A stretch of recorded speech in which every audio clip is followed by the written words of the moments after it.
सेहत और अमराज। इस सबक में हम मौजूदा दौर के कुछ अमराज को पढ़ रहे। उसमें अगला मर्ज है, अगली बीमारी है एड्स। और एड्स को अंग्रेजी में इस तरह लिखा जाता है। इसकी तौसीह शक्ल है, यहाँ पर ए है एक्वायर्ड के लिए,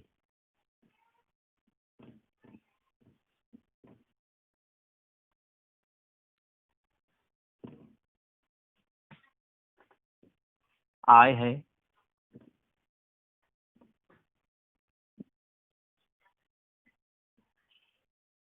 इम्यून के लिए,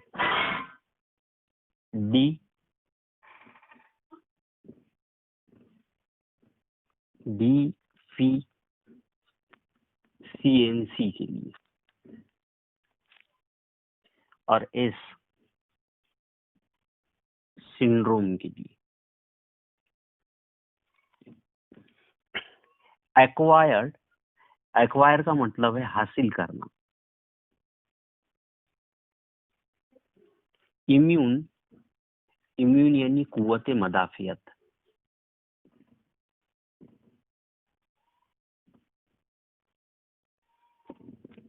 डिफिशियंसी यानी कमी, और सिंड्रोम यानी अलामतें।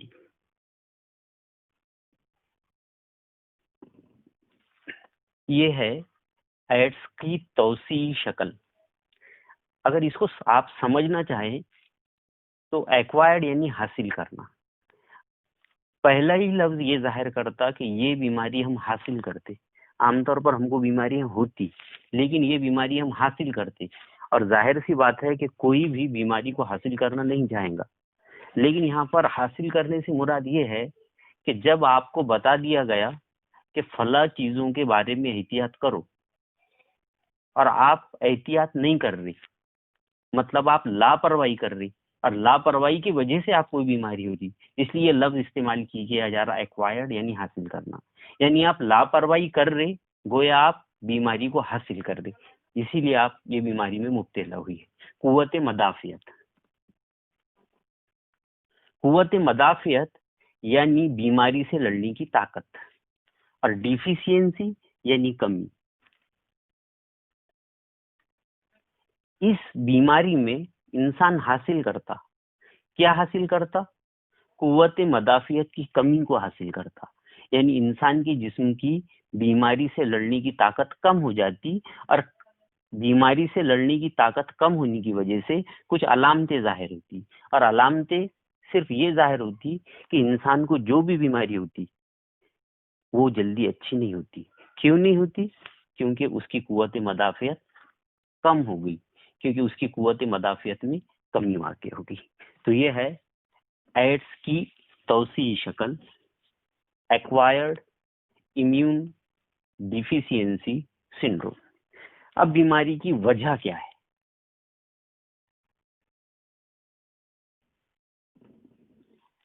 ये बीमारी एक वायरस से होती जिसका नाम है HIV। एच है यहाँ पर ह्यूमन के लिए,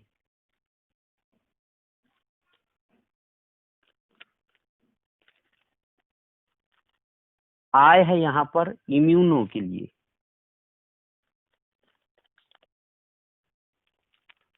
इम्यूनो डिफिशियंसी, और वी है यहाँ पर वायरस। यानी ये वायरस क्या है? इंसान में कुव्वत मदाफियत को कम करने वाला वायरस।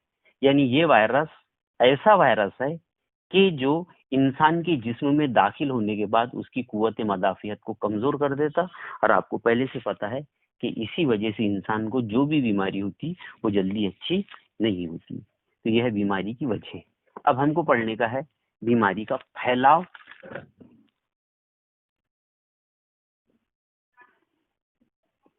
आपको पहले से पता है कि ये बीमारी HIV से होती है। ये बीमारी HIV से होती, ह्यूमन इम्यूनो डिफिशियंसी वायरस।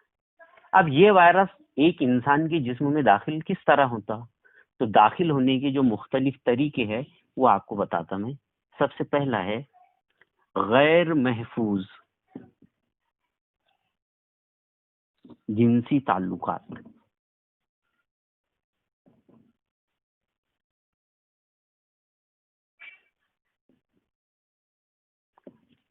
जिनसी ताल्लुकात के दौरान अगर एक मेंबर को या एक फर्द को एड्स की बीमारी है, यानी उसके जिस्म में HIV वायरस है, तो दूसरे इंसान के जिस्म में वो दाखिल होता, लेकिन कब? जब ये जिनसी ताल्लुकात गैर महफूज हो।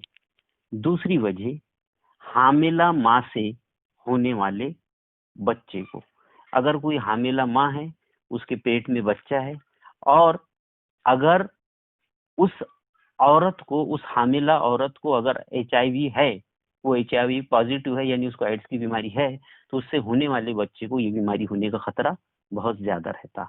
इसके अलावा सुइयां, यानी इंजेक्शन की सुइयां, निडल जिसको बोलते, अगर इंजेक्शन देते वक्त एक इंसान को इंजेक्शन दिया गया और वो अगर HIV पॉजिटिव है, वो एड्स का मरीज है, और उसी सुई से दूसरे सेहतमंद इंसान को इंजेक्शन दिया गया, तो ये बीमारी दूसरे इंसान को, सेहतमंद इंसान को होने का खतरा बहुत ज्यादा बढ़ जाता। इसके अलावा अगर खून की मुंतकिली जब होती, आपको मालूम है कि इंसान को खून की जरूरत पड़ जाती है अगर उसके जिस्म में खून की कमी हुई तब, तो खून देने वाले को अगर एड्स की बीमारी है तो लेने वाले को ये बीमारी हो सकती। बिल्कुल इसी तरीके से कुछ लोग ब्लेड का इस्तेमाल करते सेविंग करते वक्त, अगर पहले वो ब्लेड इस्तेमाल हो चुका और एड्स के मरीज के जरिए इस्तेमाल हो चुका, तो दूसरी बार इस्तेमाल करने वाले को ये बीमारी हो सकती। इसी तरह गोंदते वक्त एक सुई या नोकदार चीज का इस्तेमाल करते, और अगर खुदा ना खास्ता वो पहले कोई एड्स के मरीज पर इस्तेमाल हुई, तो दूसरे को एड्स की बीमारी होने का खतरा बहुत ज्यादा बढ़ जाता। अब ये बीमारी की अलामतें कौन सी है? तो बस ये बीमारी की अलामतें ये है कि कुव्वत मदाफियत कमजोर होने की वजह से ये बीमारी का शिकार, यानी ये बीमारी का पेशेंट जिस भी बीमारी में मुब्तला होता, वो बीमारी उसकी जल्दी अच्छी नहीं होती। तो ये अलामतें। अब रोकथाम और एहतियात।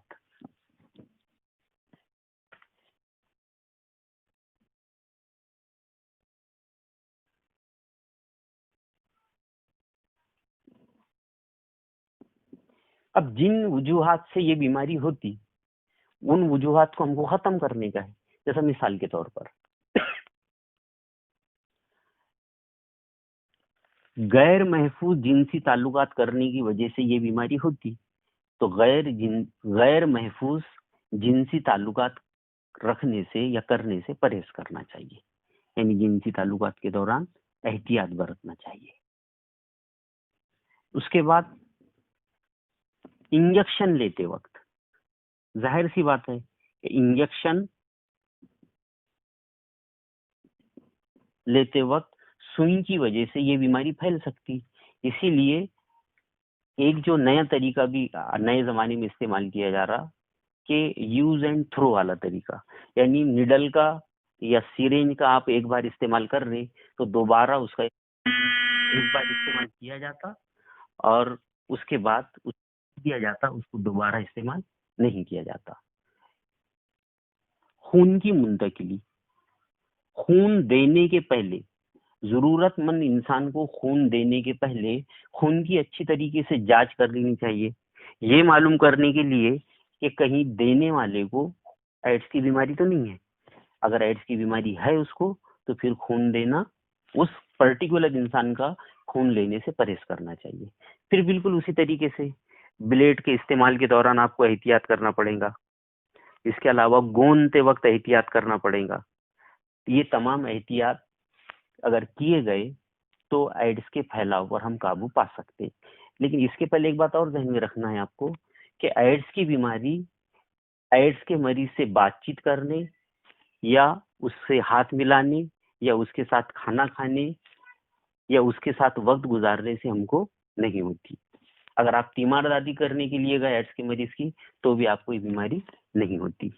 और एड्स के मरीज की, यानी एड्स की बीमारी की तशखीस करने के लिए, पहचानने के लिए जो खून की जांच की जाती, वो जांच को एलिजा जांच कहा जाता। एलिजा जांच करके हम कैंसर की तशखीस कर सकते।